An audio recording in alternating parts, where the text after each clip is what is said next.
जवानासाठी गाणं गा. तर दिदीबरोबर मी गेलो फक्त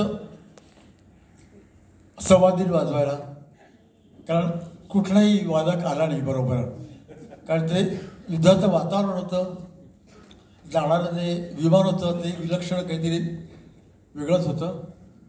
ते ठीक आहे, पण त्या जवानांसमोर दिदी जेव्हा गायला लागली, एकेका शेतामध्ये 20-20 हजार जवान बसायचे.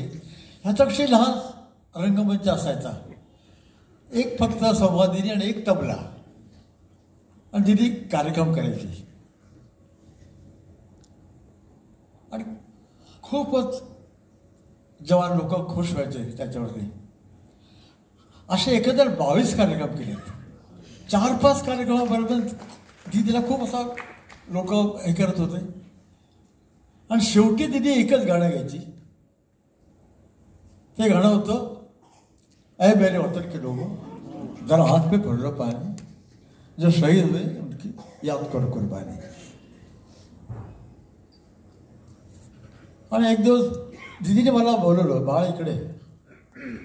रोज हे गाणं करून मला कंटाळा आलाय, कारण 22-25 कार्यक्रम केले आम्ही. तू काय गाणार इथे दिदी? मी म्हणजे तुला सांगणार नाही, तुला हे वाजवता येणार नाही, कारण मला संवादित वाजवता येत नाही फारसे चांगले. तुला काही वाजवता येणार नाही, तो आपला सूर धरून थांब, मी गातोय.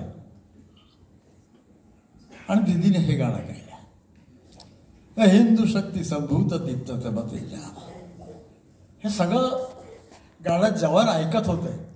बरेचसे जवान त्याच्यामध्ये महाराष्ट्रातले होते.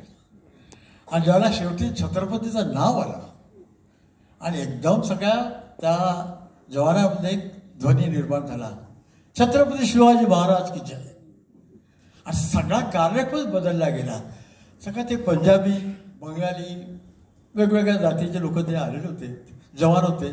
त्याला कळेना की हे लोक ओरडतात काय, का टाळा का पडतात. छत्रपतीचं नाव हे बांगलादेशमध्ये ती भाषा न कळताना फक्त गाणारी एकच व्यक्ती होती, ती होती लता मंगेशकर.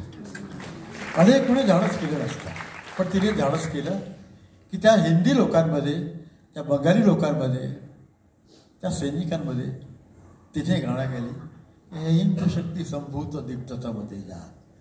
शिवाजी राजा म्हटल्यानंतर लोकांची मोठा प्रतिसाद मिळाला त्याला सौनिकात.